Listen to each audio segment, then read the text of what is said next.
ඔයාලා අහලා ඇති ආතවි දියේෂ් නැත්නම් කොස්මාම හැමෝගෙම ගෞරවාදරයට පත් වෙච්ච කෙනෙක්. ඉතින් ඒක ලේඩි කෙනෙක් හිටියා මේ දේශපාලඥයෙක්ගේ නෝනා කෙනෙක්. මෙයාටත් ඕනේ වුණා කොස්මාම වගේ හොඳ අනිත් අයගේ අතරේ ගෞරවාදරයට ලක් වෙන්න. ඉතින් එයා ගමකට ගිහිල්ලා ඒක රැස්වීමක් සංවිධානය කළා හැමෝටම කිව්වා කොස්සට හිටවන්න මට මේ කොස්සට හිටවන ගැන ඔයාලට කියලා දුන්න නිසා මට ඊට පස්සේ ලේඩි කොස් කියලා කියන්න කියලා කිව්වා. ලේඩි කොස්. ඉතින් මේ වගේ එක ගමකට ඇවිල්ලා මේ වගේ කොස් හිටවන්න කියලා කියලා ඉවරලා ලේඩි කොස් කියලා එයාව හැමෝටම කියන්න කියලා කියන එක කොච්චර හාස්‍යජනක විහිළු සහගත දෙයක්ද කියලා කියපු හැමෝම එයාට hina වුණා. හරිම මෝඩ විහිළු සහගත හාස්‍යජනක දේවල් වලට ludicrous කියලා කියනවා. ludicrous. lady cos ludicrous. ludicrous කියලා කියන්නේ amusing or laughable through obvious absurdity. absurdity කියන්නේ මෝඩකමනේ.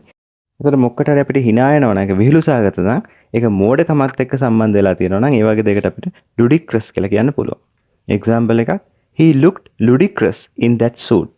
ඒ සූට් එක ඇඳගත්තාම එයා හරි මෝඩ පෙනුමට විහිළු සහගත විදිහට පේනවා. he looked ludicrous in that suit. එහෙනම් ludicrous නැත්නම් lady cos කියලා විහිළු සහගත තහාස්‍යජනක කියන එක.